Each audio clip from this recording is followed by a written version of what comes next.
But the downside to not having an origin story is if you don't dot your I's and cross your T's, you have what D'Angelo just rattled off in terms of being problematic and not sort of not grounding the characters and sort of telling them that these are the things that take place with these characters, and in that world you show them.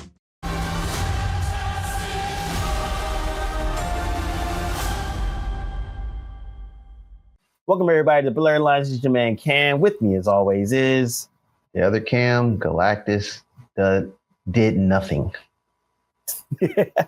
As well as this is Josh Von Doom. And as always, keeping us honest, Professor Doom. I'll stick with the Professor Doom Galactus. That's what I am. I'm the professor that brings the doom. How you get both Doom Galactus? Think about it. That's all I'll say. So greedy. And if you haven't noticed, we are back. We are talking about Fantastic Four. And no. Fantastic Four.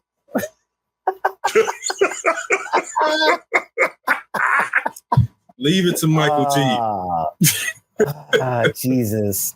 Sorry, we're talking about the Fantastic Four First Steps, Marvel's first family. Their latest offering.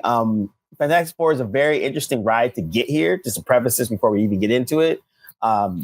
Fantastic Four for Marvel as a property is kind of like their baby. That's their main first family, as they call it. They really enjoy the characters. They like them a lot. They really hold them up on a pedestal. So them going through this whole MCU thing without the Fantastic Four in their staple was a kind of a sticking point for them.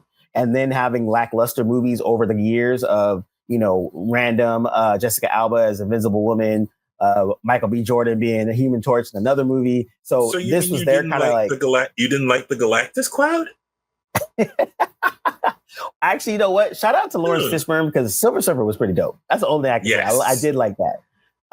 But Julian McMahon was okay as Doom. I'm just gonna say that. Yes. He wasn't a bad Doom. Yes, just also badly written. So badly written, but he wasn't okay. He was okay. But so for them, this was actually a really big thing for them to get the characters back, B, to actually make it in-house and do their own thing. So they were actually, as a company and internally, that was a big thing for them to do this. It's going to be the same feeling when they do X-Men officially, but for them doing Fantastic Four on this scale, how they wanted to do and how they want to present it was a really big deal for Marvel. And so this was kind of like their big silo out of the muck that we've been in since basically Endgame. And I think this was their kind of okay, we're back. We're quote unquote back. We're trying to do our thing. This is what we wanted to do, how we want to do it. And we'll see if it actually worked out. So I think I want to start the conversation like we always do. We'll start with the positives, and then we can go back because in that way we can balance it out. Why do we have to be nice? I mean, I'm doing this just like Sinners. Sinners, we had our we had our 10-minute of positive, and then we had 60 minutes of quibbles. This is the same. This is how I look at it. I need you to use a different example going forward because I have retro quibbles with that one, and you remind me how disappointed I was how soft I went on Sinners. So let's use another example than Sinners. Shout out to everyone that's giving me grief about. Hey, so I realized that you guys talked better about Thunderbolts and you guys did Sinners, and I was like, well. Ooh, not me. Ooh. Sure. I did see Thunderbolts after we did the review, and I still held it. It's not bad, but I didn't put it where I'm going to put Fantastic Four, and it certainly falls into the same mediocrity as the other stuff in terms of the writing. Also, a movie that's better than Sinner is not a high bar. So, and then there's that. And then there's that. See, this is why Black people don't like us, guys. Come on. All right, so we'll do this. We'll do first impressions, and then we'll kind of go from there. And that could be negative or positive, doesn't really matter. And we'll kind of keep it flowing from there. So that way we can have a little bit more fun. So Fantastic Four, first impressions. Cam, we'll go to you. Get that out. Get it out your system. Go ahead. Get it out. The good stuff. So here's the thing. You think I'm about to crap on this movie. It's okay. It's fine. I'm not a big Fantastic Four fan. I'm going to be upfront. I don't care about them. I do care about Doom. Get Doom right. But again, I don't know what's the plan for Doom. So until that happens, the jury's still out for me. Fantastic Four as a reintroduction to these characters is fine. I think this is one of the few movies that I have to rewatch. Because not because it's great or anything. Maybe I just feel like I need to rewatch this again. And we can talk offline about why I need to rewatch this. But again, it's one of those movies where I don't know if I missed anything, but they had some interesting moments with the dynamic of the four, a different approach that I wasn't accustomed to from the previous adaptations of the Fantastic Four, which I thought were interesting. I'm still not 100% on board as Pedro Pascal being Reed Richards. I don't know. Something's off. I'm not saying he's a bad actor. I don't know. You're not sure about the fit. Yeah. Well, we were talking off. Me and D'Angelo were talking offline that I did not believe them as a married couple. But that's a negative. However, I did like the fact that they exploited Reed as when he was thinking about all possible outcomes, that he has this like diabolical side to him. And I was like, yes, I like that. What do you mean? Well, I think he's talking about the consistency of being a scientist. And scientists will think logically than emotionally. Every option, even if one of those options would destroy them personally. Yeah. So I thought that was pretty cool. I thought the CGI was pretty interesting. It didn't bother me, except one incident, but we talk about that later. So I thought the story in the first 3/4 of the movie was very interesting. I think they kind of fell off later in the movie. It's again, I thought it had some interesting premises. I don't think they followed through in the end, but I don't think this is a bad movie. I thought it was very interesting. There were some dynamics between certain characters that I thought it got a little cheesy at certain times, but I think that just comes with the territory with anything Marvel and carrying over. But again, I don't have too much positive, but a general sense is I think I need to rewatch this movie. Like I said, there were moments where I enjoyed it. And my negatives are not enough to be like, this movie's terrible or anything like that. I gave it a 7.3 out of 10 overall. Like, I think it'll stay in the 7s. It's just things I want to check for myself that I want to rewatch this. I didn't say much about this movie that's positive, but I just think it's not as bad as when I usually approach contemporary Marvel movies. And coming from a person that does not like the Fantastic Four, like I said, I'm interested to see where they go with this. And again, if you get Doom right, this rectifies all my other. I just need Doom to be right and really put belt to ass when it comes to being a big baddie, if that's the direction they're going to go. It's interesting. I have my doubts about that. We'll talk. I'm with that.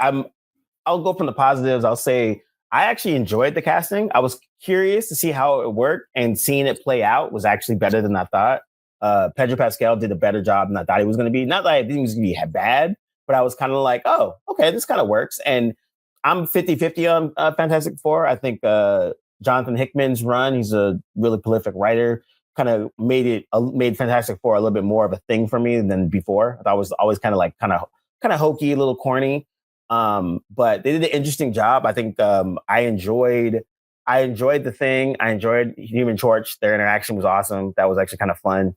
I still wasn't completely sold on Reed and Sue being a thing, kind of, but not really. Didn't feel like it. But I see what they were trying to do with that. Being an alt universe was an interesting choice. I kind of know why they did that, but we'll talk about that later.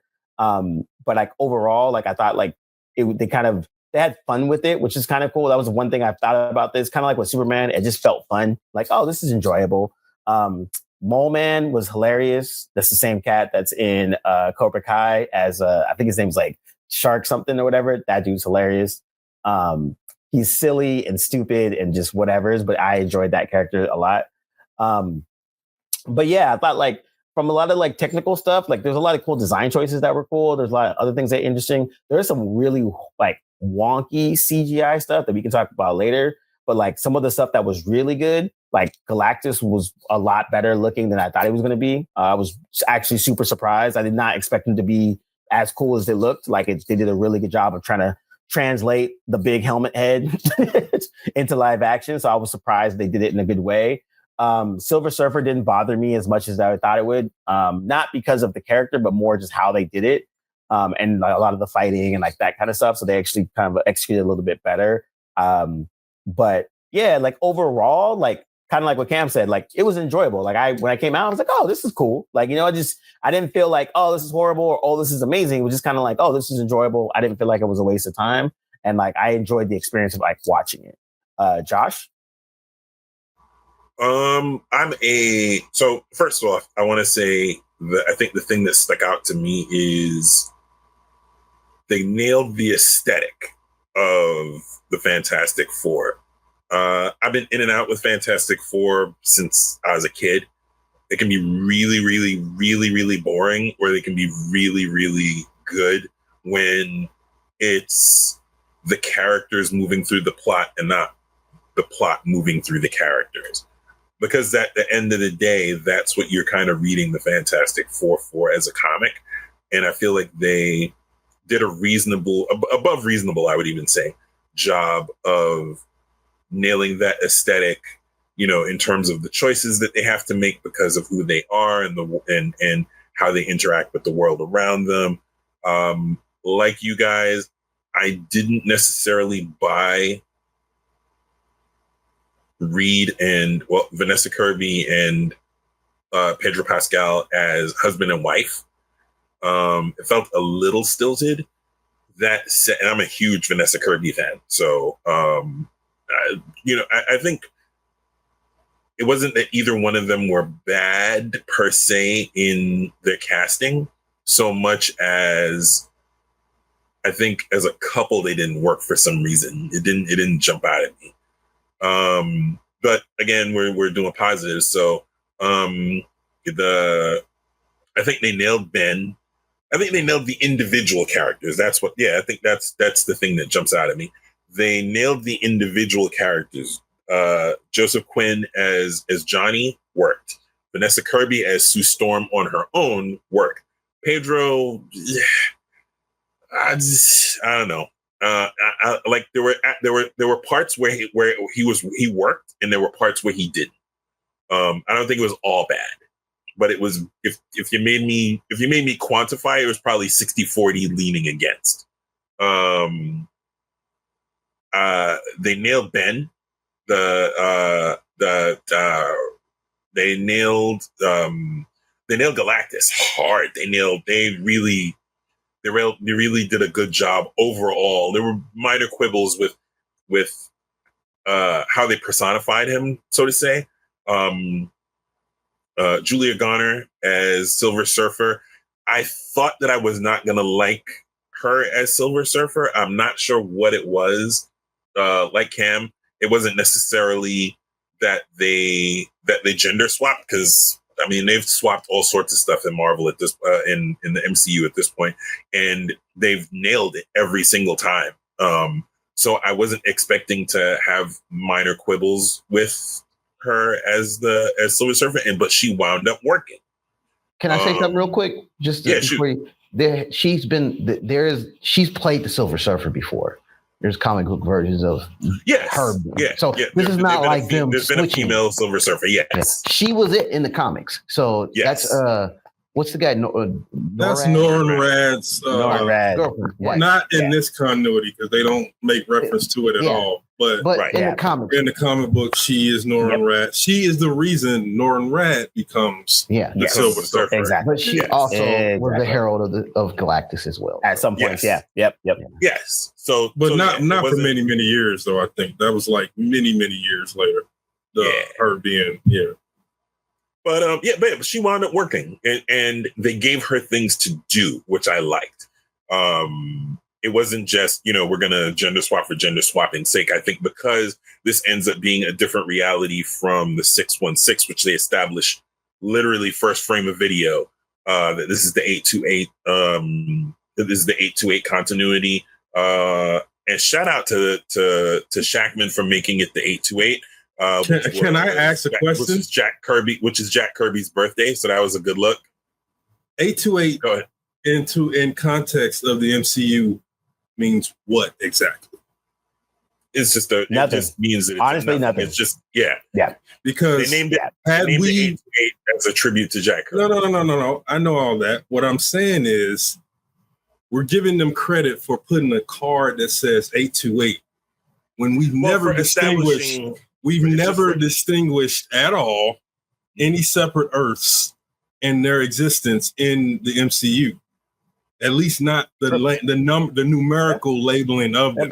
So that's what I'm saying. Doctor Strange. So that's what I'm saying. In what context did that make sense for the audience that has not read Marvel or is not familiar with that? So D, are you saying Marvel doesn't know how to do a multiverse?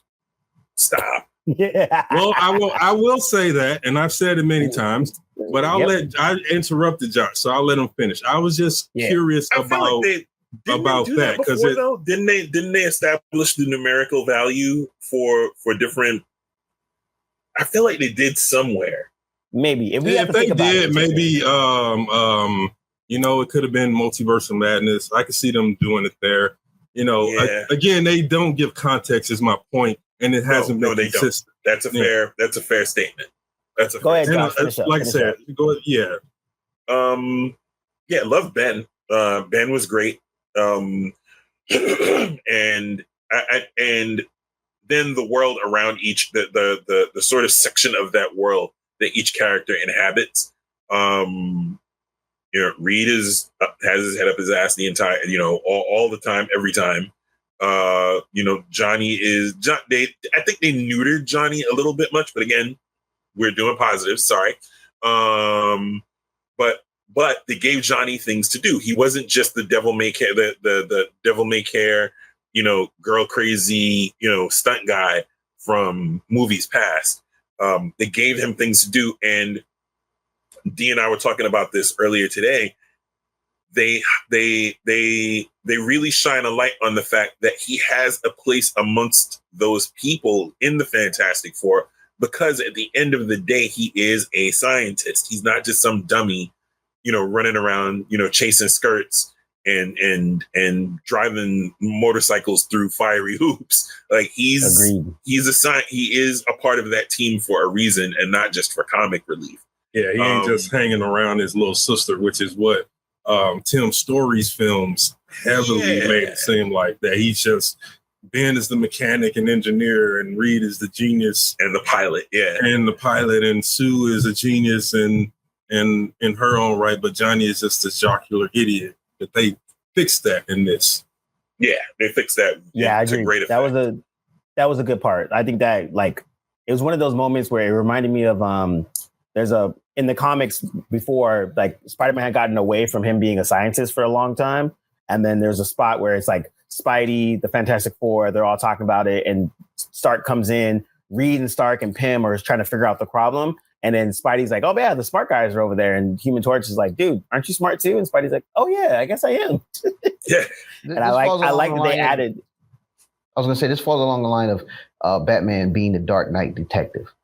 Only yes, right. Yes, we got to see him. Just reminding that, reminding people of that. So it was good. That I like that aspect that they're like, yeah, you're right. He's not just a playboy. He actually is there for a reason. Yeah, and they showed a good shot of him as an astronaut with the astronaut stuff on. Because again, you have to understand that he's not just there because for the sake of being there. He is an astronaut.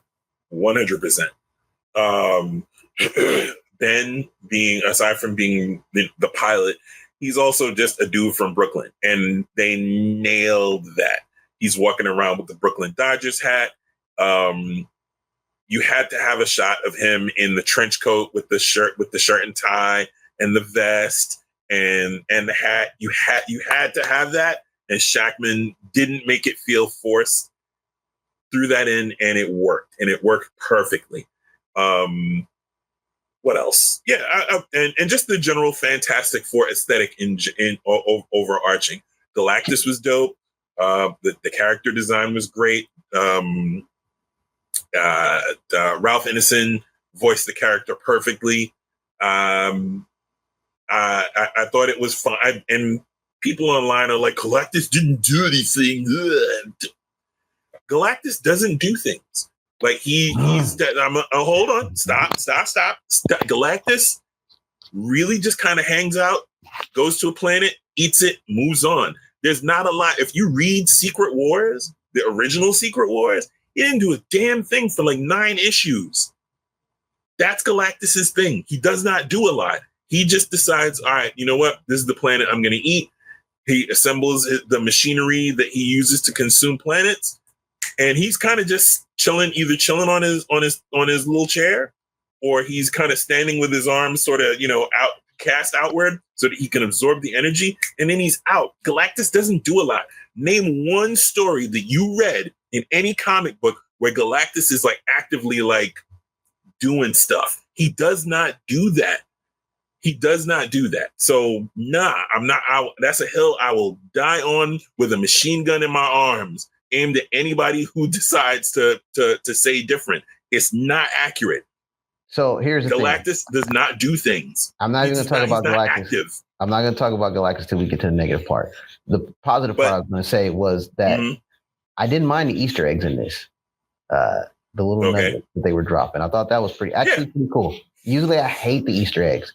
And they're a fair amount. Yeah, I saw in hindsight a little video analysis of the Easter eggs. Oh, that was pretty interesting. That was pretty cool. It didn't bother me this time. So that's what I wanted to add on to the positive to this. But we'll get to Galactus soon. But I personally like the way they personified Galactus. I think there were definitely quibbles that I had with how they did it as well. But for the most part, I think they got it right. He's not some active villain, sort of, wringing his hands and twirling his mustache and pontificating. He's an entity of very few words. He ain't got to say a lot. I thought, what else? Oh yeah. I thought the way that Sue took him on, and I think the way that, I think that was a little bit much, but there in every story where Sue has to push herself, the end result is very similar to how it wound up in the film. So there were things that the overall, without going on ad nauseum, there were a lot of things that were very Fantastic Four-y that they got right, and they included it in. And Shackman did a great job of putting it in the film without making it feel like it was shoehorned. Everything that I can think of that were Fantastic Four things, Reed overthinking, Reed not being able to read, kind of just spazzing out when he doesn't know how to solve a problem with science and equations and inventing things. And the despair that comes over not just him, but the team, almost on some, well, dude, if you can't figure it out, we're screwed. And they nailed that. And I think there were a lot of interpersonal things like that. Ben not being able to, not as courageous as the Thing tends to be. The interpersonal side of his life is the thing that he's still a big softy and kind of fearful and hesitant about. Johnny being the exact opposite. He's just boisterous and constantly just talking and saying silly things. Sue sort of being the moral compass and the backbone of the team. And Reed being the big brain who on the one hand, his smarts and his science skills are as much a superpower as they are an Achilles heel. And when he can't use his powers, the same way when he can't use his brain to solve a problem, he just kind of fizzles, like he spazzes out. That's Reed Richards. So, overall, they nailed the characters. Shackman nailed the characterizations. He, in so much as I have, was Pedro good? Was he not good? Once you get past that, if you can get past that, you realize that he did exactly what you were supposed to do with Reed Richards in a film. So yeah, overall, I would say it worked. And shout out to Shackman because he's a TV director. He did all of WandaVision. He did other notable things, but this is his real first big budget game. He did a lot of good prestige television stuff, but this is his first foray into film. Wait, and doing what a big season of Game of Thrones? You might have to look that part up. Valid question. He's been a director throughout the show's run, so he's done stuff with the better seasons. He also directed. Most of his stuff was from It's Always Sunny. Always Sunny. He did Monarch too. That was on Apple Plus. Yeah. It's Always Sunny was where he really started. I can't with the Game of Thrones comment because I'm just being tongue in cheek because we all know. It's a legit thing. I mean, the directing might have still been good, but the writing, because even when they're at their worst times, the directing was still okay. Never had an issue with their directing. It was always with the screenplays that they approved and turned in, and then ultimately shot. So D, we'll get you. We'll start with you. We'll finish and start with you for the last of Fantastic Four. Well, I'm not going to talk about any positives because that was already covered here, and I'm also not going to talk. I'm going to go into my impressions. You're just drifting the car right into the negatives. Well, I'm not going to break them up. I'm going to compartmentalize them for the sake of time, but also because I'm starting not to separate the two things in my mind. And just listening to all you guys, I know why. Josh, your comments was largely talking about how the things worked as a comic book translation, but in none of this have I heard how does it work as a film, as a piece of cinema? Because then Cam's suggestion about the whole thing about Galactus does become an issue, which is it may be true that he doesn't do anything in the comic book, but this is a different medium entirely, and one that until I hear that from you or a fan, I don't know that if I'm sitting in the audience and I'm seeing this cosmic being. So a lot of this stuff that we were seeing, while yes, it did serve and work better than any Fantastic Four translation from the comic book into the screen, and unquestionably worked better. There were some issues with the cinematic aspect of it and the world building part of it. Because I agree with everything you said, Josh, all of you.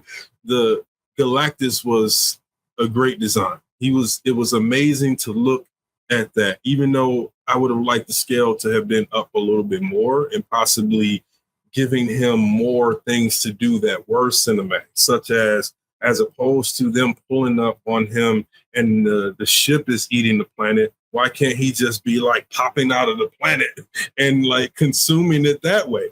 Because that would be frightening, if you ask me. If you had in your mind one, it would be funny, but it would also be scary because you have in your mind, you're Fantastic Four. You're going to, at best, we're going to communicate with a fifth level or fifth dimensional species, one that's capable of making technology look like magic. So at the very least, we're going to encounter this might not be, but when you see that this guy can palm an entire planet, it just changes the entire game for you. And so they weren't doing, to me, the job on the cinematic part to convey that aspect and that element. I agree. I think the one part too, that is before you go on. Yeah, before you go on is I think earlier on when we introduced into Galactus, I thought it was dope. It felt menacing. It felt otherworldly. Absolutely. These little dinky ass humans talking to literally a cosmic god. And I was like, okay, the scale of it made it work. The moment that he touched ground onto Earth, I was like, wait, what? Why is he Godzilla size? This don't make no sense to me. And it diminished it for me. This was something that Dee mentioned off camera when he and I were talking about it. He said something along the lines of seeing something like, and you just said it, seeing something like Galactus, holding the Earth, basically sort of having his hand out around the Earth and then starting to shrink because Galactus does. We know that he can change his scale so that there has been entire panels where he has walked on Earth, like or walked on a planet. So we know he has the ability to do that. Right. So that was a missed opportunity to me in terms of showing Galactus. And then the other thing I pitched to Josh was, why couldn't we have started with or gotten a point of view from Shayla Ball, in which when we before the Fantastic Four sees Galactus, he's doing this thing, he's eating a planet, and he goes, Harold, you will go now to Earth, and you will tell them I am coming, but you will also bring me the Fantastic Four because they have something I want, something precious. It establishes his menace. It establishes his presence. It gives him more to do, and it makes him a villain that is threatening beyond this sort of generic way. When he pulls up, everything is all hunky-dory. They can handle everything, even the president taking orders from them. And now that's all changed. So there was some emotional. Your arms were up while you were doing Galactus. Yeah, well, you gotta put the arms up, and when you become a cosmic entity, you have to command and eat planets. But I agree though.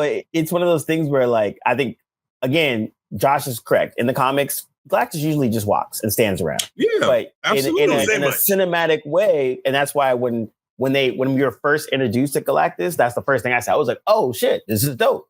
Scale, it felt menacing. They were on a high of we are the Fantastic Four. We can do whatever we want. Then we meet something that we can't do anything on. And I was like, okay, cool. Down. Now we've established that y'all aren't the shit anymore. But then they kind of squandered that away later on. So the narrative structure just wasn't working for me. Like the comic book, the faithfulness to the source material was great. Like Josh said, like you all pointed out. And that is why I did not like it. And I thought it worked, but the same problems you guys mentioned about the chemistry.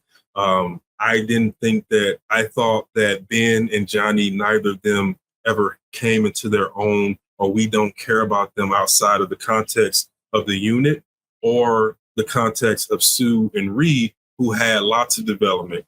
Really? You didn't dig like the Ben, sort of just chilling in Brooklyn, coming home, to Brooklyn and, seeing the kids and picking up the car and seeing the school teacher and when he's in the trench coat and the fedora. Okay, those things. What does that say about him? Oh, wow. Yeah. Other than he's from a nice guy and he's from Brooklyn. Or he wants to be normal because on his outer layer, he does not look like the rest of his team, but he walks to the city like a normal human being. But that's a good point.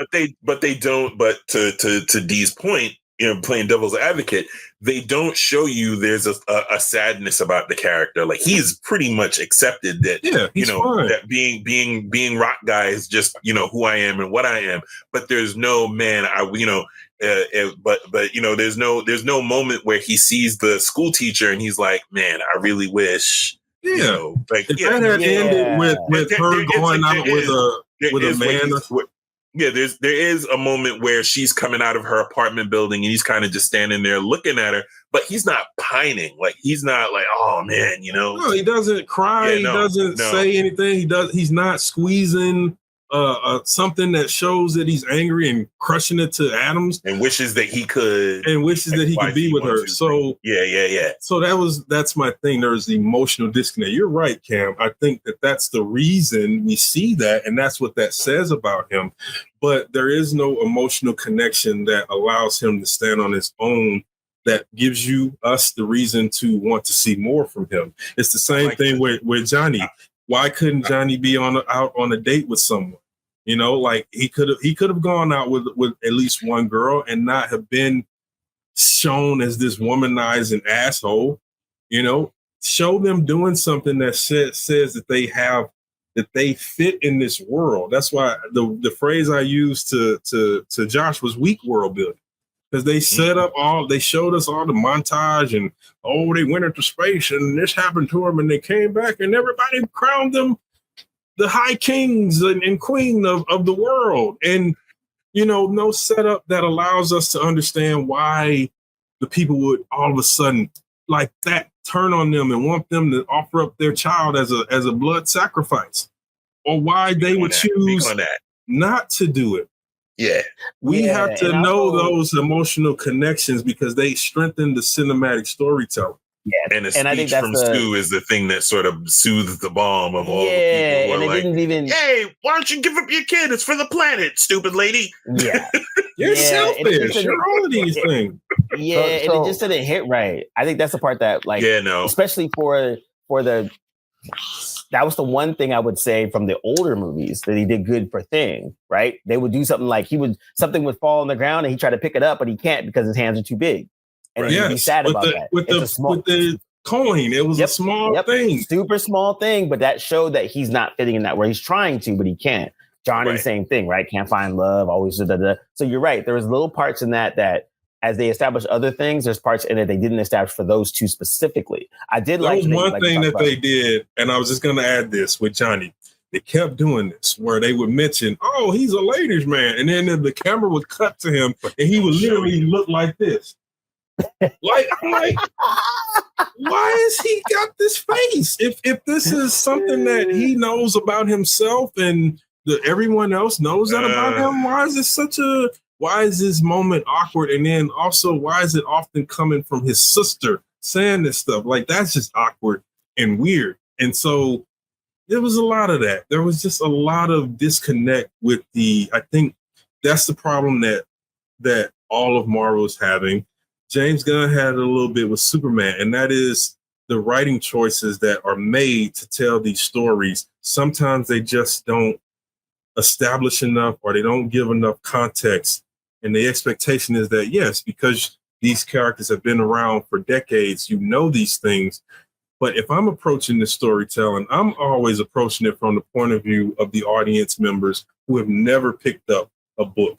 Not to say that I'm catering to them or pandering to them, but that grounds my cinematic knowledge and how I decide to take the materials and adapt it into a movie, a film. The assumption is they know nothing. Yeah. That they know nothing. I would never assume that they just assume that Galactus, that this is normal, that Galactus just sits on this high throne. So that's the downside of not having an origin story, and not to say that they should have, not to say that they should have done that, but the downside to not having an origin story is if you don't dot your I's and cross your T's, you have what D'Angelo just rattled off in terms of being problematic and not grounding the characters and sort of without telling them that these are the things that take place with these characters and in that world. You show them, but they didn't do it in that particular instance. They did not. Shackman didn't do that. Maybe they're saving it for another movie. Who knows? I think it's a little late by then. So here's the thing. You made a point about individually, the characters kind of work more than the unit. For me, I said that they work as a unit more than they work individually. Because when they go to individually, Johnny and Ben fall off they cease being characters who can stand on their own, who do things that are exclusively for them and not for the whole unit, or Reed and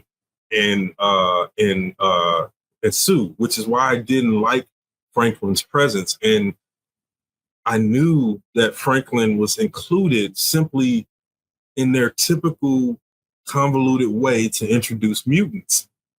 And of course, that's not something that the rest of the audience will know or just general. So I give him leeway on that. But I felt he was a distraction the whole time. And some of it just felt like we could have waited to meet Franklin and focused on them. Because I think the Franklin stuff took away from Johnny and Ben. And that's why I don't feel like individually they work together as much as they did. And I would say too, with Franklin, Franklin's an interesting character in the comics just in general, and they never really hit it right. It's just a really random. It's a MacGuffin essentially, but like it's just the way they've used Franklin in any of context in all the comics has always been this weird, whatever the writer feels like using them for. Well, in this case, he was a Deus Ex Machina to bring Sue back. You know, the whole movie they're talking about he don't have any powers and they can't see him, and obviously we know that's a lie because Galactus looked deep into his embryonic soul and saw that he was going to be a cosmic egg or something, you know. And so that moment at the end still was a Deus Ex Machina, even though they thought they had set it up, because you didn't say that he healed anyone or that this was that he could bring light back into a dead life. Like that wasn't established. So you mean you want to establish what his powers are? No, I want to establish at least that he has the ability to heal someone. You could have showed that with him being in the garden, touching a dead flower, and it blooms again. It didn't even have to bloom in the moment. You could you could have them pick her up and then pick him up, and then cut back to the shot of the once dead flower where he was palming it, and now it's got all these red. It's bloomed. Flowers. It's bloomed. It's bloomed. And I would say also too, like the one part that they a lot of that could have been explained as well is in the Silver Surfer character, right? Silver Surfer is power cosmic, right? They basically talk about how, you know, it's a regular old chick. Galactus was like, yo, you're my herald. I'm giving you stuff. But they just said stuff. They didn't say what it was. They didn't say, hey, I'm imbuing you. I'm imbuing you with power cosmic, which allows you to do. Yeah, exactly. It literally freaking survive a singularity, a supernova. 100%. She turned into spaghetti and then reconstituted herself, and then somehow found Galactus. Yeah, so like they literally were just like, yo, girl, all right, you're my herald. I'm gonna give you some stuff, and then keep it moving. They didn't say, they could have been like, yo, I got imbued with the power cosmic. And she could have been one that said that maybe Franklin has something, because that would have made more sense because she has the same stuff. Because she's the train spotter. Yeah. Exactly. And so that's the part that was a missed opportunity to bridge that gap instead of just automatically being like, oh yeah, the child is the this, And I think, and the last part I was talking about for the Franklin part was like, in the end, the CG on Thing and Franklin looked so off. The texturing was off. The shadowing was off. Like from a technical, like as a regular person, you're like, that looks weird. As a technical person, I was like, what the fuck is going on? Y'all spent $200 million. Galactus looks fantastic. You guys CG'd a baby, and that shit looks like ass. It didn't make no sense to me whatsoever. Like it didn't make no sense. Yo, get a couple little, white twin babies, swap them out for the things that you need, and make that shit happen, son. Like, what are you doing? But go ahead, Cam, sorry. So, oh man, lots of thoughts. So little time. I thought Ben was kind of the linchpin for being emotionally vulnerable to each individual character. I think Ben gets everybody in a sense. When he saw that Sue was pregnant, he was more in tune with that than her own husband. I felt like he knows Sue. He knows Johnny. He knows Reed. He knows their mannerism. I think he was like connected in a weird way to everybody, which I thought was pretty cool for his minimal character development. I agree. I do like the fact that Johnny had a purpose. He is a scientist, and they noted that by him deciphering this language. And they go back to that part. And it does veer off from the previous incantations of how Johnny is portrayed as a womanizer and doesn't do much. I agree with you guys about the whole character dynamic between them being a family, but more so husband and wife. I never believed it until there were moments when they had an argument. I thought that was one of the better scenes between Reed and Sue Storm, where Sue calls him out for being such a scientist and thinking logically that you think the worst. And like, for you to put our baby at risk is like unfathomable, but that's who you are. And that's very comic booky. That's very comic book read. But I thought that was crap out of that. I thought that was pretty cool. You know, like there was a moment, right? However, again, it just goes back to D'Angelo's point about, you know, if you've never watched this, how do we know that Galactus is this big bad thing, right? I would have been more happy if they'd have just showed Galactus sitting in his throne and barking his orders than showing him coming to Earth and doing all this crazy stuff. Maybe you he wanted him to be a cloud. I get it. No, not a cloud, but the way they show the movie made him look so cool. Awesome.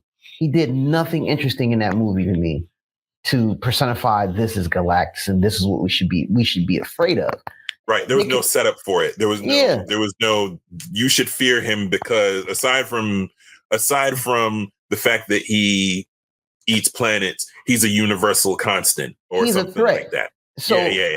So we got robbed of something. This to me felt very Ant-Man-ish. Well, that's what I mean by the character development and some of the stuff was not off. You had mentioned about Ben, and I agree with that, but that still doesn't give Ben something of his own. That just makes him sort of supporting. I think being from Brooklyn is a character trait. Perhaps it is. But that's a person from New York that gets that. Exactly. I know you, Brooke. I know that. I know how to get it. I lived there for a decade. I know, but I know you guys got character and you got personalities. I think that was enough for Ben personally. But I agree. I think maybe but my thing is again, just give them something because you got 2 hours and some change, right? So we could have had a scene where Ben is in Brooklyn. He's trying to be, like you said, that normal person. But because he's a thing, it gets in the way and it causes him to retreat because that gives you something of the psychology of this character. Him identifying that she was pregnant and the things that he knows about them really, to me, just says that of the four of them, he's the most well-adjusted, ironically. Most in tune. Yeah, because he's literally physically not the most adjusted. He's the one that got affected the most. So I think I would just like to see more actual character development in that he's getting something that we can then build upon, that we can continue to build upon. And I think that's what they didn't give Johnny and Ben. You know, like, could Johnny have gone to see this woman that he's been with as the dependent? And that was the other thing. Penn and Doom, why aren't we seeing people holding and like you saw, like Galactus is coming and he's gonna eat you. So you know, here's some kind of, you know, before I have to cut. The world is ending. They set us up by showing that the representative Latveria was not there. Cool. However, I don't know in what world that if the world is ending, Doom is not even chipped in to help. He is non-present in this whole thing.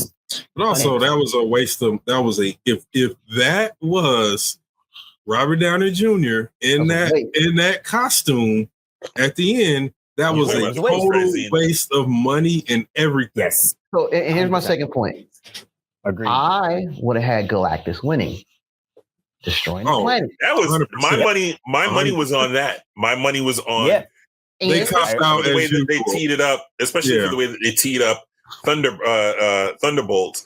My thought process, my headcanon was, Galactus is going to end up eating the planet, and they bounce with Franklin because they're coming after Franklin. He's coming after Franklin after he consumes the planet. Yeah, and everything so they did didn't work, and now they just got to protect their baby and themselves.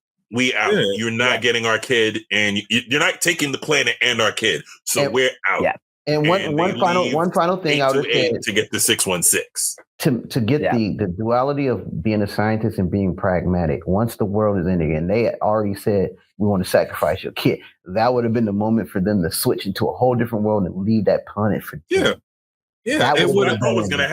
That would have been. But again, whatever I said, they don't got a sack between them, Disney or Marvel. So you know, it's same on me. You talking about being bold, and that's not something that they do. So, and I think that's the thing where I laugh because I, like Josh, I had the same thought when I saw the ending of Thunderbolts. Spoilers, but you saw it was the ship, and you're like, oh, Fantastic Four. And in my mind, I was like, okay, whatever they were doing in the movie, they might lose, and they're coming over to warn us, which would make sense, right? Yep. But then watching this movie, I was like, or trying to make away with Franklin. And the fact that they made that a sticking point in one of the TV spots. I was saying to D when I saw that, I was like, oh, so the whole thing is going to be about Franklin. Watch. Yeah. And it would have made sense if you had developed it that way, because, look, they waste those end credit scenes, which is why I appreciated when James Gunn was like, oh, you guys want an end credit? Wait, there's going to be an end credit scene. And it's just literally Superman and Krypto looking out on Earth. Yeah. I loved it because I was like, that he brought it back to, he's trying to say, stop wasting your time thinking that this is going to be some great cliffhanger to the next thing, continuity. We're not going to be stuffing our movies like that. The only thing you need to focus on is what happens between that 120 or more minutes when the credits roll at the beginning and at the end. That's all you need to worry about. You don't need to worry about the extra stuff. Thunderbolts, it was a gimmick. And as I said before, this whole thing, and the more I see it, the more I'm convinced this whole thing is a gimmick. Robert Downey Jr. as Doom, a gimmick. He was there, but they didn't show him at all. What's the point? Are you paying? You literally paid him millions of dollars to do that? Yeah. And I was actually thinking about that as well. I was like, it made no sense to have anything Doom in this movie the way they were set up. Because the big bad was Galactus, there was Silver Surfer. You didn't need the empty chair from Latvia. You didn't need the ending part. Not if you're not going to pay it off. Exactly, it's a checkoff. But in their mind, they paid it off in the end credits. But no, they didn't. No, you're right. No, absolutely. I'm just saying this is the type of thinking that went into showing that chair for Latvia. Oh! You guys recognize that? You know. Can you see my eye? That's what that writing is, and that's why I said if we don't get anything beyond a gimmick, which Avengers Doomsday and Avengers Secret Wars, which is why I've renamed them Avengers Gimmick Day and Avengers Nostalgia Wars, because beyond that, narratively, they have nothing. Yes, these will be visual marvels, no pun intended, and they'll have great action and there'll be some cool stuff, but they will tell probably the most mediocre story that we have seen from them to this date.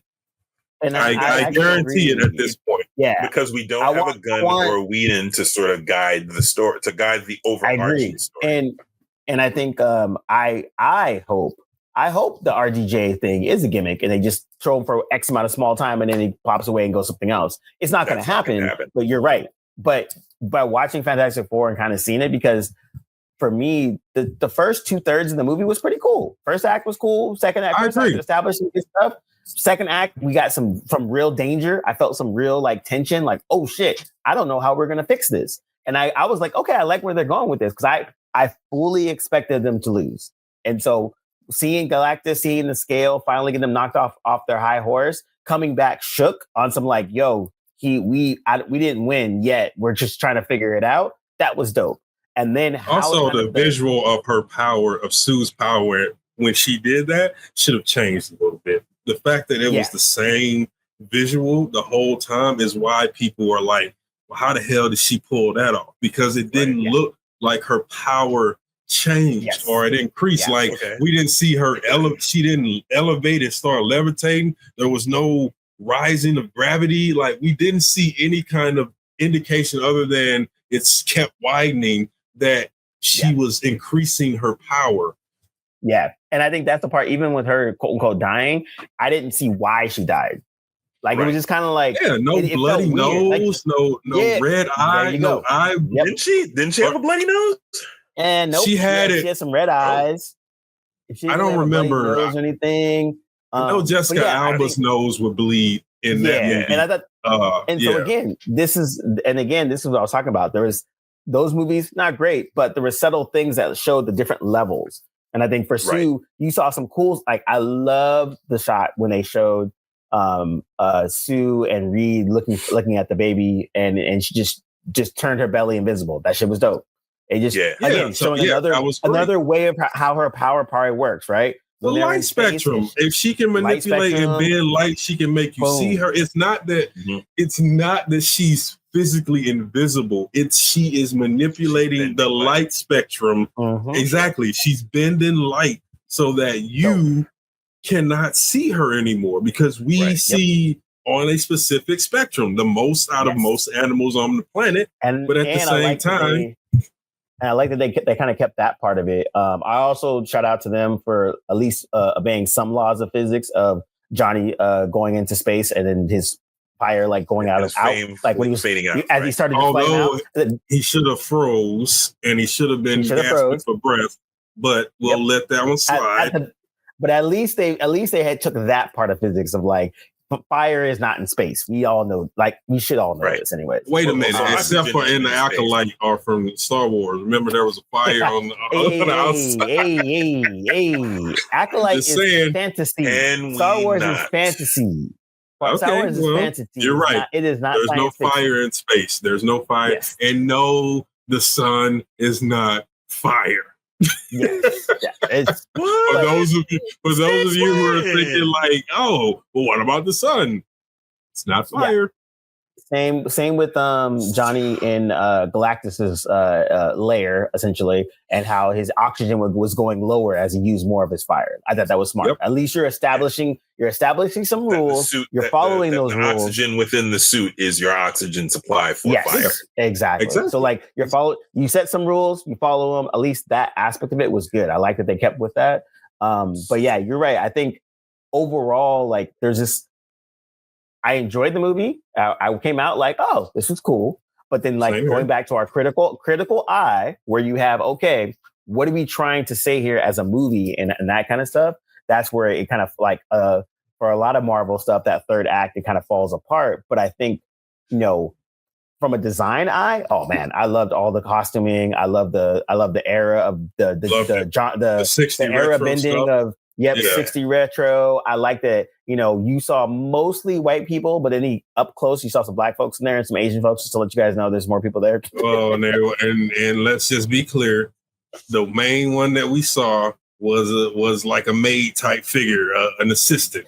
The one that was helping the right. Yeah, so they worked. Shout out to that actress. That actress was from Ted Lasso, and she does an amazing job in that. I didn't Exactly. Black lady. Wow. And then the other little small thing I saw as well was Natasha Lyonne's character worked at a synagogue orphanage thing. Normally, in a lot of these type of tropes, you would see a Catholic church or something to that effect. An orphanage. It was very decidedly, or orphanage or something like that. It was decidedly a Jewish one, which is what I thought was an interesting choice. But yeah, I think like you said, it goes back to, we talk about this all the time. It's the choices that they make that from a movie and cinematic standpoint just don't hold the water that they need to. And so you have to suspend disbelief for that Marvel logic to kind of keep buying into it. As far as negatives go for me, there were little inconsistencies. Like for example, the scene where the action sequence where Galactus first encounters the Fantastic Four, and Johnny immediately blowtorches his eyes, hurts Galactus for reasons I can't fathom. But then they throw a tanker truck at him, and there's an oil slick all over him, and then Johnny basically ignites the gasoline. No effect. Which one is it? If you're gonna do it once and fire hurts him, then fire hurts him all the time. Pick one, or it doesn't hurt him at all. Absolutely. There should be no scenario where flame can even begin to damage a being like Galactus. But okay, if you're gonna do it, then do it straight on through. Ben's beard. Ben's beard. I don't understand why that was there. I just don't get it. It was not. I was gonna try to not say anything and see if no one else we could just let that part No, go. man. No. It was too much of a visual annoyance. It didn't. It was supposed to show the passage of time. But how is it that The Rock can sprout a beard, but not freaking Johnny or Reed? I guess they had time to shave, but they still trying to figure out had his mustache and his 5 o'clock shadow beard situation going on. But he had a that was there from the beginning. He had a full-blown wizard beard though, like the one that comes all the one that hangs that's distinguished. Yeah. Like the beard you have now, just shorter. Just a little shorter. Yeah, he got that kind of beard, but Rock don't. Yeah, that didn't work at all. Is there any period in the comics where he has a beard? No. Nope, not at all. So not then what the shit, man? I just kept thinking, why? I might have to look it up, but like just off of my knowledge of the last 40 years of comic, I don't even think of it that I can. You know what I kept thinking was Thanos' beard, but that actually didn't look bad. That looked good in the comic book. And that was something Josh and I talked about the last time Galactus actually did something, or one of the rare times was that book when he's fighting for his life against Thanos. Where Thanos wins. Yeah. Where he teleports to a basically a barren Earth, and it's just Ghost Rider hanging out. Yeah. And Ghost Rider have that ill conversation. That was great. Yep. He was like, Thanos wins might be my favorite Marvel book. Absolutely. Yeah. Shout out to Donny Cates, man. Donny Cates, he actually made me a fan with that book. I didn't really check for him before, but that book really made me an actual fan. Absolutely. And from then on, I followed his career since then, because I will read anything that man writes. That was like, 100%. Okay, you get a prompt and they tell you, look, we don't got no kind of parameters here, just right within the sandbox. And he's like, all right, well, let's think about it if that motherfucker actually won. What the Marvel universe will look like in that scenario. And it was a really, when Josh sent me that, I was like, that was an enjoyable read. But when he does to Galactus, and then what I liked about it the most was, again, we talked about this before, it was bold. And I've been reading comics since I was 5 or 6. I am now in my mid 40s, 45. So 40 years of comic book reading. When I read that, I've never seen the best first 5 pages. It's Thanos just kicked the shit out of the Chitauri. He took over the throne. He now rules a planet. Then all of nowhere, a cosmic Ghost Rider, comes in with a broken comes with a broken Infinity Gem. The time one is like, yo, my boss wants to see you. Thanos is like, I don't see. Smacks him, and then he's like, you're coming with me, and then takes him off. What? And then it ends up being him, the King Thanos, who rules all of the universe. Yes, man. Wild. It's wild. And Death still could give 2 shits. And that's the best part until the very end. Until the very end, when he realized what she wanted. Total sense. And we're not going to spoil it here, but you need that book in your life like you've never read a comic book before. You need that book in your life. But it's if you're going to be, it's just like total nihilism on the part of a Marvel writer. Just like, that's Donny Cates in a nutshell. I mean, his idea to kill the Inhumans was just like, I want them to die, yes, but also the way that he goes about it is hectic. Well, probably because Marvel doesn't have many real stakes in their storytelling. So when you do something like that, it's And so I would say is I was at Marvel when right after Thanos dies and Thanos wins. And so when Cates pitched his the death of the Inhumans, the notes were hilarious. Because literally he was like, I want to kill the Inhumans. And someone was like, even the dog, he was like, the dog dies first.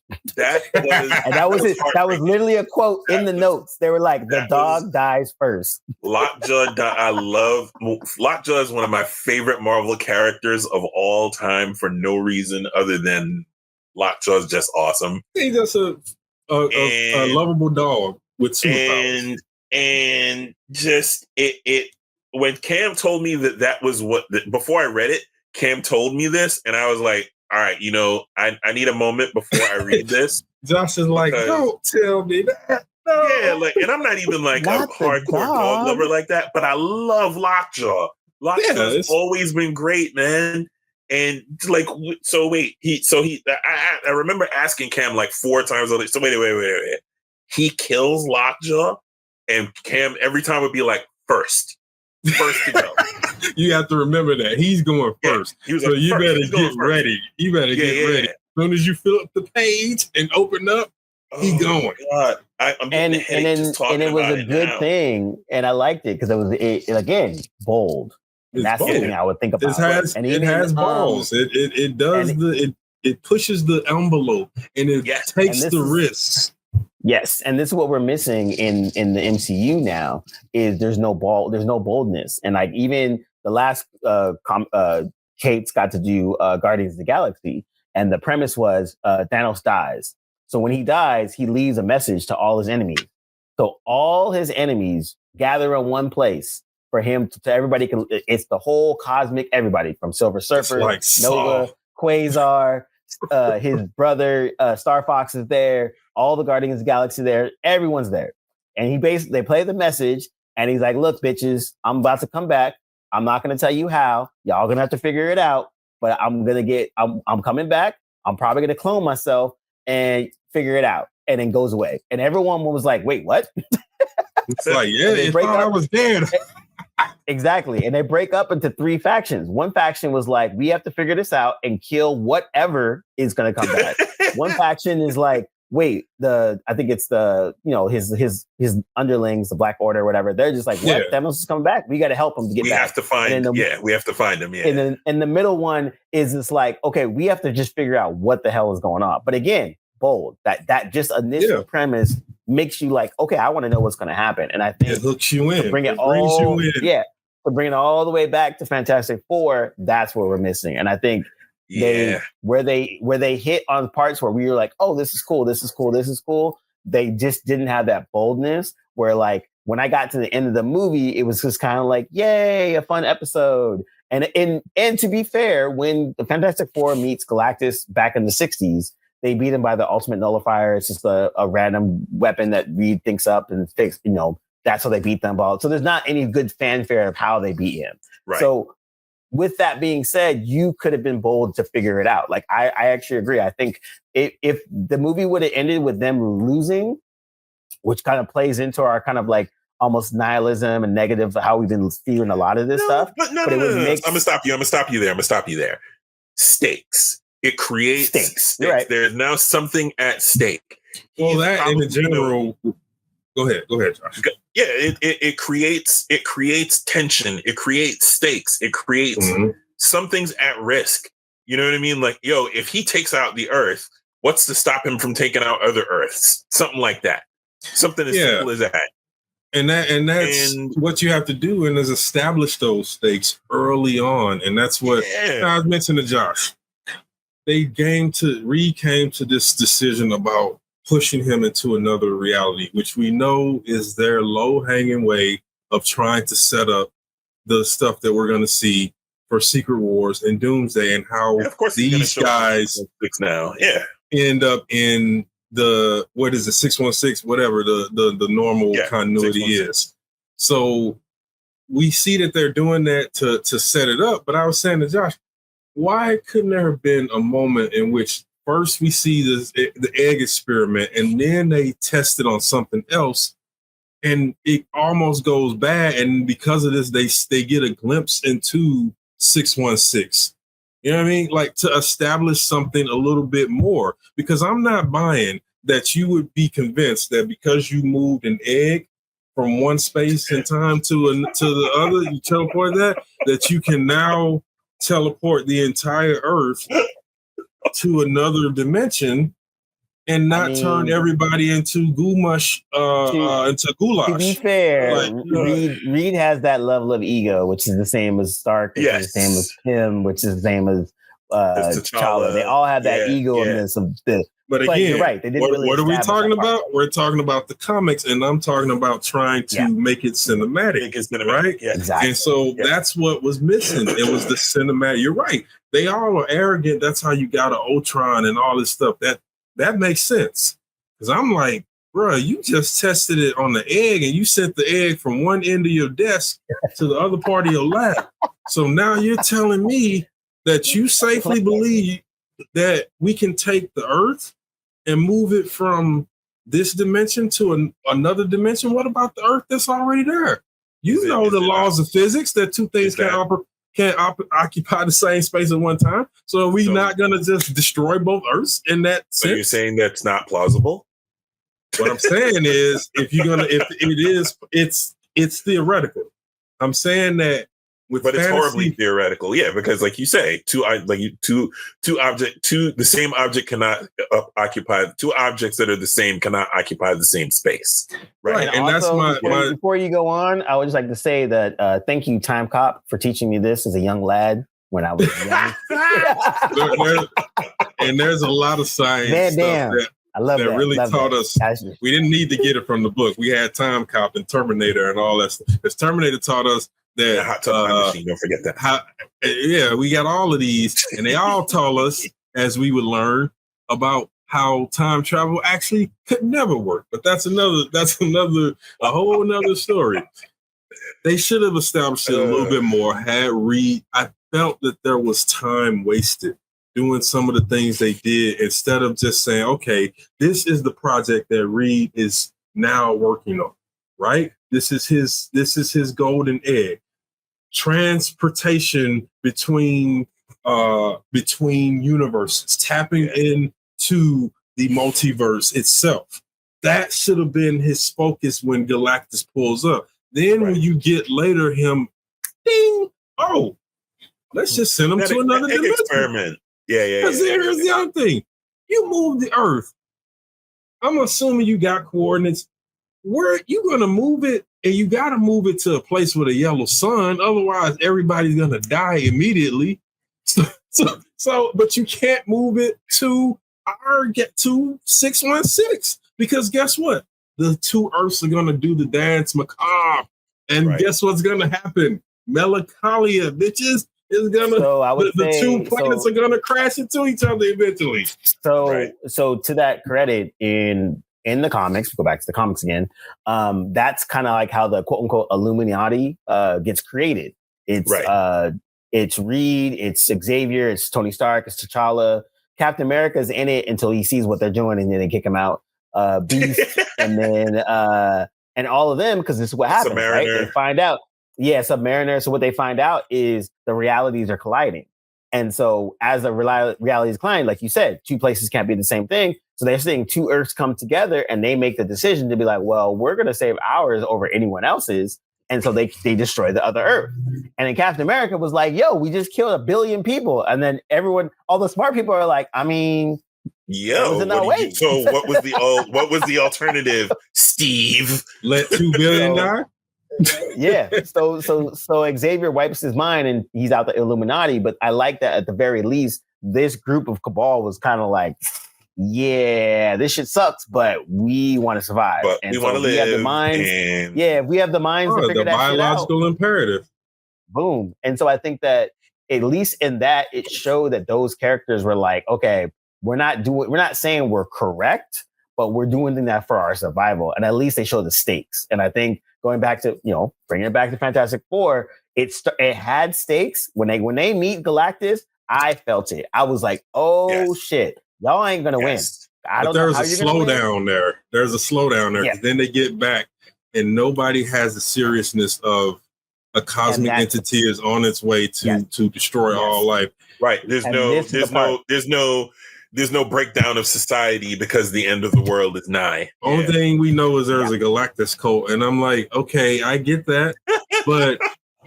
And that's what I'm saying. It was all weak world building. We got that montage at the beginning, but we should have been taking deeper into the grounded world so that we understand how it operates, how these people react to certain things. What has been the greatest challenge that the Fantastic has faced before Galactus. If it's Mole Man, I can see why they were so thinking that they would go up there and take out Galactus, because I mean, he down there living in Baxterania City. And I'm just saying, like, everybody in his city gotta have like 3 or 4 diseases that they carry, and even if they immune, they live with rats, and it's under NYC, and no matter how much you scrub it, that shit ain't washing off. I'm sorry. Shout out to Mole Man and Bacterania. Wow. Another issue that I had was the overuse of montages. I feel like it was a little heavy. I think it worked. Lazy. It worked for the first maybe 1 or 2 times that they did it, but by like the third montage or however many they got to, it was just kind of like, all right, man, if you're going to use that every time you need to move things forward, you're just being like D just said, you're being a little lazy. Lazy. You gotta flesh certain things out. Build that world. And I actually like shout out to my man Stingray from Cobra Kai as Mole Man, but his name is Paul Walter Hauser. I have to call him Stingray because that's just what it is. But I like that funny part because if nothing else, in his small scenes when he had to, he basically was telling Reed like, "Yo, you need a favor? You ask me. The world's ending." He's like, "I know, but still." But that was peak Mole Man though.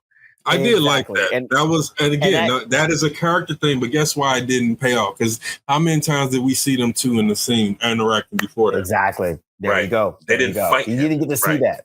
Yeah, we didn't see that at all. They told us that with exposition. You could have had one quick action sequence where they take him down, even if it's just like people watching it on TV.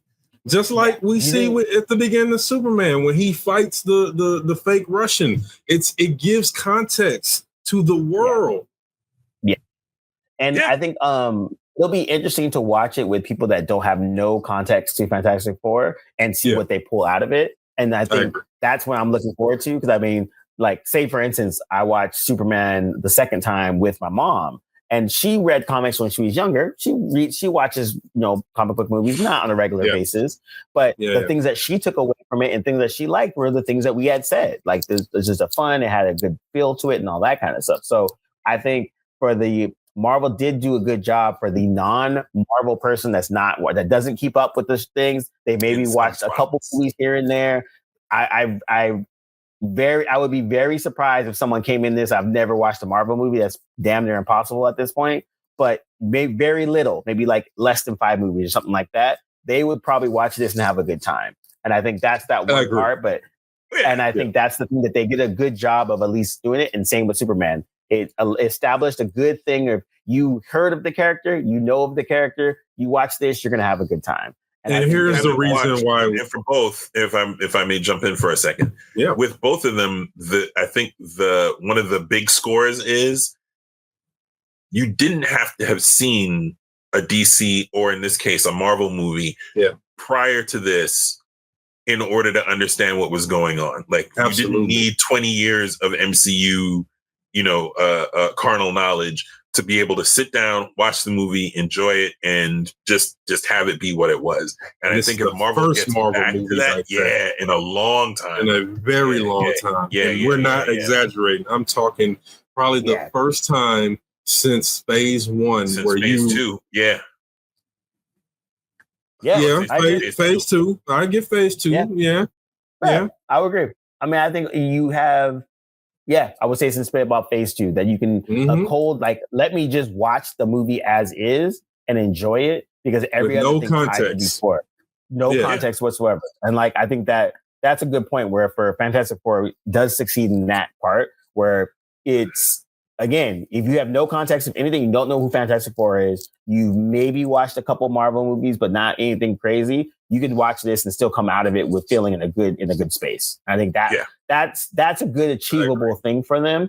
But going back to what you said, for a world building standpoint, it was just a lot of weakness because, again, we got to a point where this is a completely different universe and they didn't really establish a lot of those key things. I like the Easter eggs of when the police were coming in and they said villains' names as a comic book person. I know that, but again, other people don't know that. I did think that going back to the montages, there was a heavy overuse of the montages, and it sucks. After they came back from Galactus, there shouldn't have been no more montage. 100%. The fact that they used the montage to get us from the end of Act 2 into the start of Act 3, or at least around that time, that's when it started to get lazy, because you had a whole time right there to really dig in to show us who these people are, to show us who Ben is as a human being, because there's a sword of Damocles hanging over them, which is they have to do something about this. Otherwise, everybody is going to die. And from Brooklyn, that's enough. Well, and I also too, my thing was, I like that they looked shook when they came back, and I like that part of it. And even when they started talking about it, they're like, "Yo, that was good." We had to figure it. But then the moment they talked about the kid, then it just fell apart. Because they could have been like, "No, we didn't win, and we have to figure out he's coming in this amount of time, and we have to figure out what it is." And keeping he wants the kid as a secret could have actually helped a little bit later on to pay off later. And then I think by adding it right there, everyone was like, "Well, why don't you just give the kid up and just keep it moving?" Like, you're absolutely right, they because could have utilized the tension differently if it was a secret that ended up slipping out. Wound up slipping out like a press conference. Well, when Shayla Ball could have came back, and it could have said, "Well, we gave your champions a chance to save your planet. All we ask is for your baby." For the baby. Yep. And then there's a crowd witnessing this, and they're like, "Wait, so all you had to do is give up a kid, lady?" Yeah, because the convention. Yeah. And then now they're coming after him because the conventional wisdom is that, look, it's a horrible thing, an evil thing to even to think. But I think about the bear analogy, and you can make another child. You cannot make a new planet and replace the planet. And again, look, it's a horrible thing. I'm not saying that I would make that decision, but it's a horrible thing. But it is a thing that was, if you're looking in that scenario, it will be considered. It will be considered. And it makes Sue's speech in front of the Baxter Building that much more poignant. Yes, if that's the angle that they because she's like, "Look, you don't see my child as a human right now. Let me introduce you to my child. Now, just because I don't want my kid to die does not mean I'm going to take him and let Galactus eat you. Right? We'll figure this out. Or at least we'll try." That was still corny and lazy, because it wouldn't have been. Not corny, lazy, because it should never be something. I mean, Hollywood.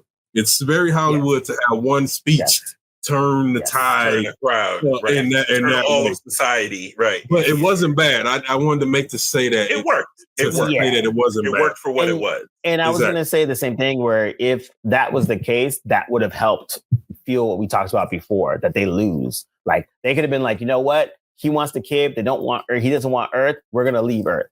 And then if they leave Earth and then he kills Earth and he destroys Earth anyways, oh shit, real stakes. And then because they would they would exit through the gift shop. They ain't going to just leave Earth. They're leaving the dimension. They going somewhere else, because that is the only way they could put this legit distance between them and Galactus. Right. And that would have showed loss, and that would have shown like stakes and all that, because then them taking off, leaving Earth, and then Galactus destroying Earth because he's mad because he can't get the kid, that would have been even better. But also because he's hungry. Well,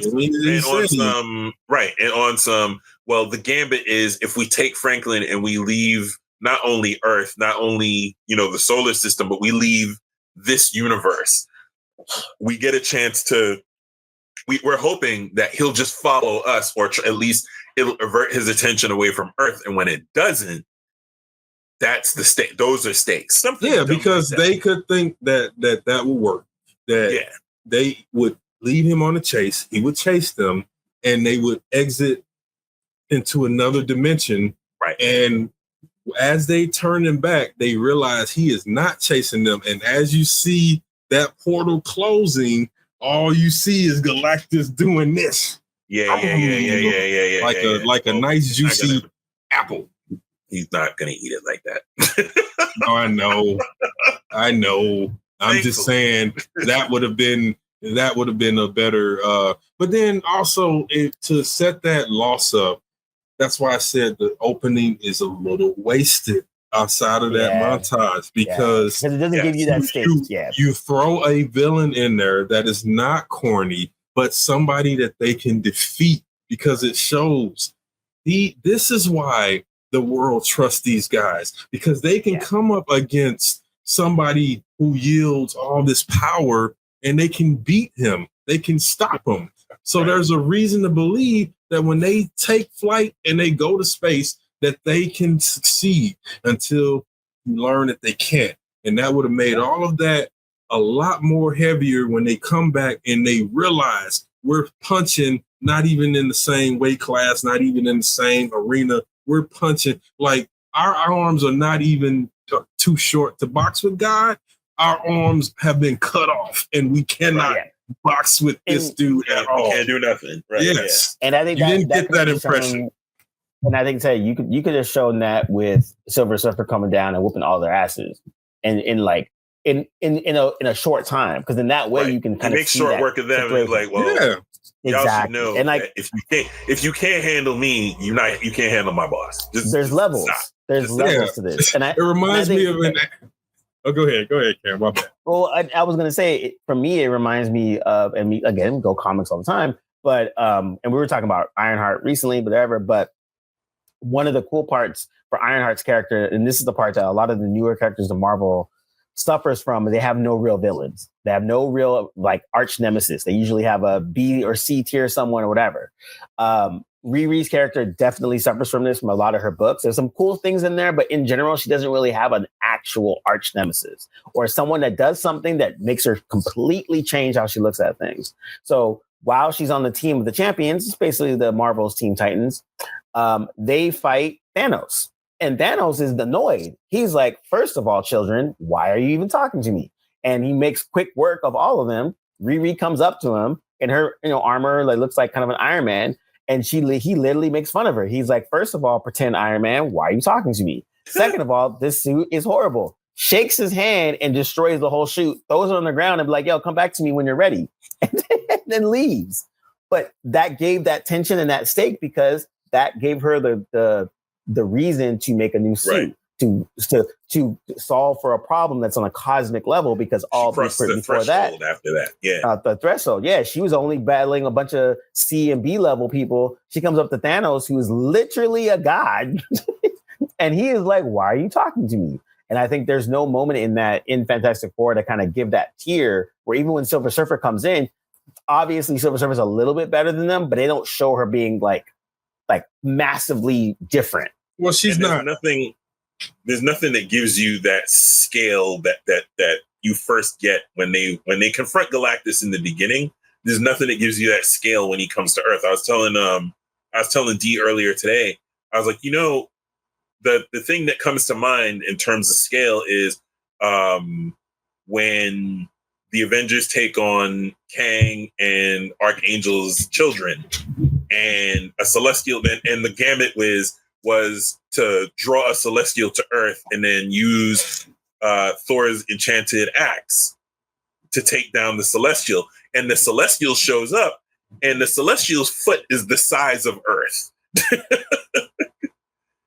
Like, and the whole thing with anytime a Celestial touches down on a planet, that planet is done for.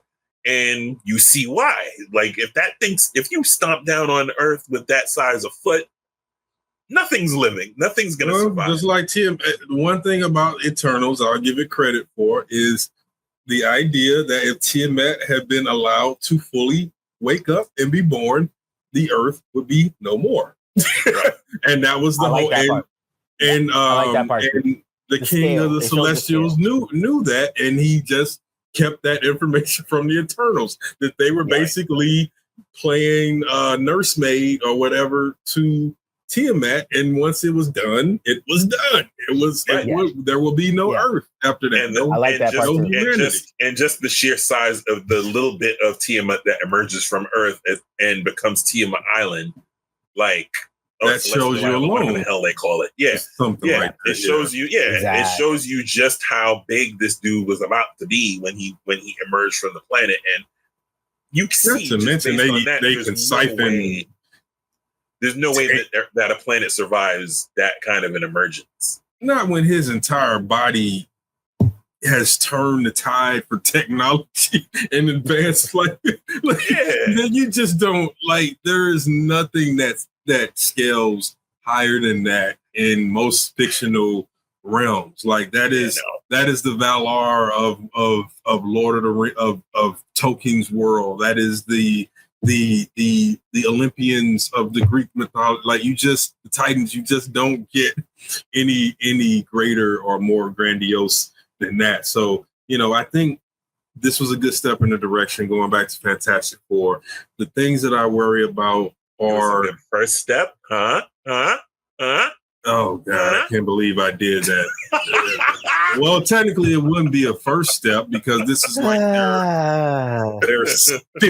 38th step. Or how many films have they made? They made quite a few. Yes. But my point is, that was funny though. That was a good one. My point is though, they've taken a good step in the right direction. They got to get over themselves though, because I feel like they want to keep everything. And because of that, they still run into the third act problems. They still run into the same character and world development problems. And they still have convoluted ways of getting us where they want us to go. The Franklin thing is convoluted. If it's supposed to set up mutants, you didn't need to do that. Just do a soft reboot and call it that. And then bring them in via the Secret War thing. But the fact that we got to have I will never be excited about this Fox X-Men character crap coming into I will never praise that. I will never speak it as anything other than a gimmick and nostalgia, because there's no reason to do it. And as I said, way back when, the smarter decision would have been trying to do a soft reboot, because this was working. I love that this didn't feel connected to anything that we had seen before. I love that they established them as the only superheroes in that world. I love that. But thinking about Thunderbolts, it gave them the wiggle room. Yeah, it gave them the wiggle room to do other things. And I think you're right that this not having they basically painted themselves into a corner, and they tried to dig themselves out of it with the quote unquote multiverse, and then they fucked that up.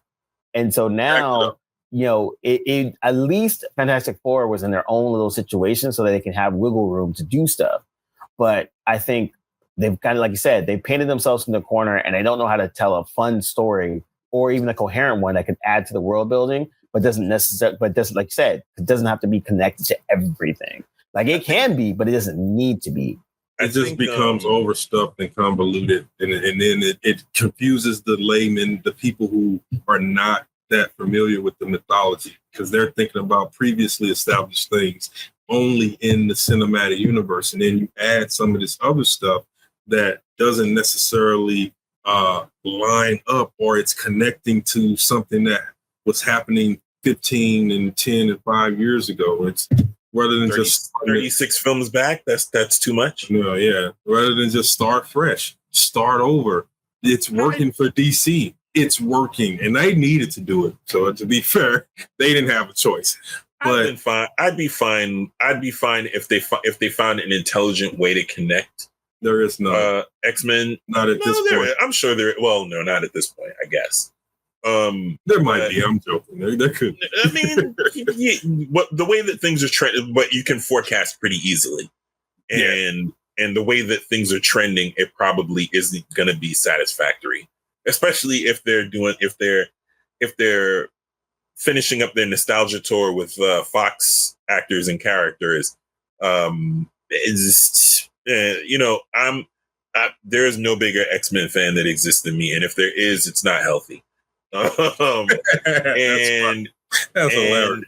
And I just, like you, I wouldn't say that I have no excitement. I'm mildly excited, but mildly excited only because I never dug the Fox characters at all, ever. Yeah. Yeah, and that's real, people. This guy was always against, as far as I've known him, he's never, the only one he's ever given a little bit praise for, well, three. Just three. Okay, so really two, First Class and Low, three, because Deadpool. You said that, but now we're talking about moving past the X-Men and we're just dealing with mutants in general. Yeah. And I think that's the thing too, where it's like going back to like the Franklin situation, where it's like his character in the comics is literally all over the place. He's a mutant. He's not a mutant. He's all powerful. He's not powerful. You can literally he's whatever. A cosmic being. He's a celestial being. And the only governor on his powers is basically his limited imagination, it would seem. Basically. So it's just like it's annoying. Yeah. And it's annoying. And it's annoying because then he bounces around, right? And so like there is a good story where like Cyclops and the rest of the mutants is like, yo, Franklin's a mutant. You should be hanging out with us. And so he kind of goes and hangs out with them, and then that's kind of cool. But in general, but there's also a stretch where I think they retcon it, and Xavier realizes that he's not a mutant. Yeah, and he's like a celestial being. So there's blah, blah, blah, blah. So it's like it's just too much, and so it was interesting. And I think going back to what we talked about before about Franklin, by not showing any small thing of what it could be to pay off later, it just was, oh, she's dead. She's alive again. And her Josh brought up a weird thing. Yeah, all of that. Josh pointed out something weird that I didn't think about at the time, which is, why is Reed putting his baby on top of the dead carcass of his mother? Like what? What kind of emotion was he expecting that? It was almost like he knew, because the writer knew that she would open her eyes in that moment.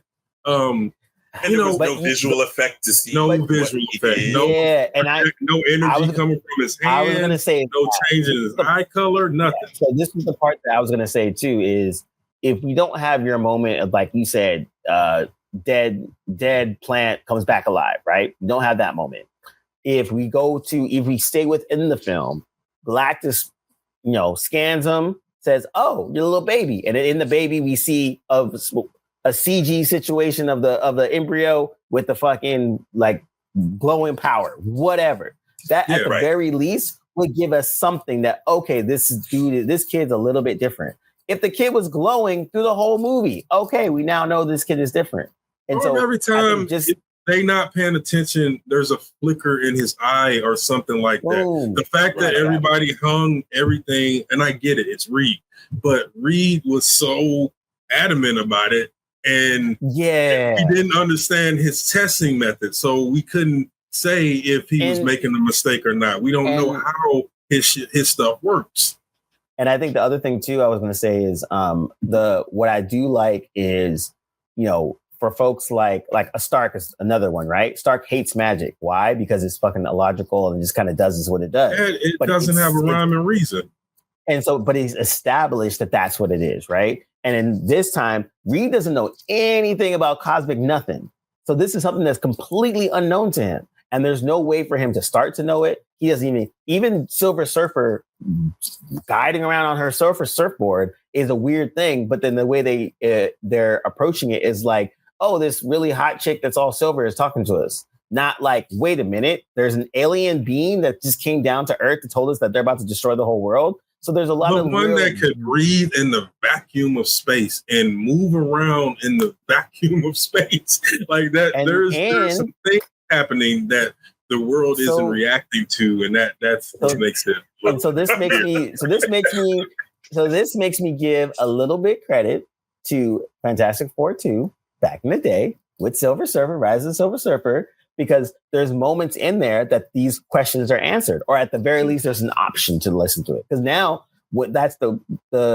I love the gravitas that Lawrence Fishburne gave to Silver Surfer, because you felt it. Like, this is not a human. This is not a mortal person. He is not of what our plane of existence. And the way Homie played him in terms of how he the mannerisms, it just made that point where this is a shout out to Doug Jones. Shout out to Doug Jones always, because Doug Jones has been one of the greatest presence in a lot of fantasy fiction, science fiction, movie and TV since the late 80s, early 90s. 100%. And 100%. he got into it as because he had a unique look and he wanted to do it. And it just sort of and he's been in some of the most iconic stuff. He was the creature in The Shape of Water. He was the fawn in Pan's Labyrinth. He's been in so many Abe Sapien and Guillermo del Toro's Hellboy. He was Billy Butcher, I think, from Hocus Pocus. That was like his first. That was his first one of his first roles, and he's been in a lot of this stuff. So shout out to him. And it gives that gravitas of like, this is someone that's not of our world. And I would say there's a lot of problems with that movie, but the way all the scenes with Silver Surfer definitely gave this gravitas, where the scenes with Silver Surfer in this one, it was kind of like, oh, there's a hot chick that's silver that's like flying around or whatever. But I didn't feel that this was a cosmic being. He also yoked up than everyone else. He yoked up Johnny Storm too. He did. Because Johnny was chasing him, and he turned around and he stopped and took him into space and then dropped him. And then he dropped him. And that's what I'm talking about. Like, there was no moment for me at that. Like, they kind of had that moment when you got a sense of how powerful she is, right? Exactly. Well, when she was destroying the things that she was doing, that she flew a surfboard through them, though. Like, I wasn't. Yes, but they were positioned across the world. She couldn't have got that in a quick way without traveling the speed of sound. Yeah. I'm saying at the very least, that's something. I'm not saying it was the most impressive thing in the world. I'm just saying that it's something. It wasn't something nobody else did. And so that's my meaning about the scale part, right? Like, when we get introduced to Galactus, the scale made you feel it. When you got introduced to Silver Surfer, it was like, oh, this is kind of cool. And like, it didn't seem like this is an alien that we've never seen before, because they established that Fantastic Four have these otherworldly powers, because they went into they were the first people to go into space. Right when they went to space, they got powers, but they never established that there was other planets. They didn't establish. Did they even say what happened to give them the powers? They just said gamma ray. They did. Yeah, they said gamma ray. They were bombarded by cosmic rays. Yada yada yada. Yeah, and so that's another thing where I think they kind of should have showed that part. Even though it's been shown multiple times, kind of like it's basically the Spider-Man getting bit by a spider thing. Do we need to see it? Right. No. But we need to see Bruce's parents shot again, right? Yes, exactly. But in this instance, I think it might have made sense, because they would establish that there's cosmic something. And we don't really hear cosmic, the word, until they go to Galactus and they find out about cosmic power. Like, and I think I needed more from Silver Surfer, because like, I like that at least that was another good part for Johnny, where he was like deciphering the language, blah, blah, blah, blah. And then she kind of usually get a little bit of the backstory. Hey, I saved my planet because I was a scientist. I'm a herald, but they didn't say what. Like, again, I go back to she just got some stuff. She didn't get some cosmic stuff. She just got stuff. It just dawned on me, they're going to use Franklin to reset the universe. Oh, God. Ding, ding, ding, ding. Hey, let's go. Again, it's convoluted. It's convoluted where it doesn't need to be, and they would save them a lot of heartache and a lot of trouble if they would just do a cold reset. There's no way that they don't use Franklin to do that. Yep. Well, we've been wrong before. We thought that Galactus, because they whole. We've been wrong before. We thought Galactus was going to destroy the world. 100%. I'm not saying that no, we haven't been wrong before. I'm saying no, that's what they're going to do, and they did it in the comics, and it made so. Okay, I'm gonna. Let's not. I want to touch on. Let's not something really. Let's not do that, because people are listening, and they might. This could be a potential spoiler for down the road. So I will do this. We'll take this out. We'll do a separate aspect where we have and what we think Marvel's going to do going forward, and we can make that a separate pod where we connect a lot of those things. But for now, since we've already drone on about Fantastic Four for way longer than we thought we were going to. we can wrap that up and then come back to that. But I actually agree with you, Josh. I think there's a whole Secret Wars conversation that we can have. And not even Secret Wars. I wasn't thinking Secret Wars. I was thinking Onslaught. Oh yeah. Oh, that's even worse. I have no idea what they're talking about. Spiral. I have no idea what they're talking about. And one day it'll come out and they'll remind me of this conversation. I'll remind them. We're watching that movie. Now you see why I'm depressed that they're going to use Franklin, because it's opening old wounds that just. Yep. So before we go on a comic book spiral, I will just say thank you for listening. Wait. We gotta scale it from 1 to 10. All right, D'Angelo, you're first. Make it happen. I gave it a 7 out of 10 because I think that it was not a bad movie. You know, despite these things I'm talking about, mostly writing choices, and just kind of not going as far as they could. But overall, I think it was a watchable movie. I plan to watch it again. I never looked at the runtime, which is my litmus test. On first screening, if I glance more than once at how much time is left, you're not doing your job, and I'm probably not going to like this at the end of the day, or I'm going to say something probably negative about it. But 7 out of 10 is my solid give it for it. Nice, Josh. And in classic fashion, D'Angelo's 7 is my 8. I give it an 8. I give it a low 8, but an 8.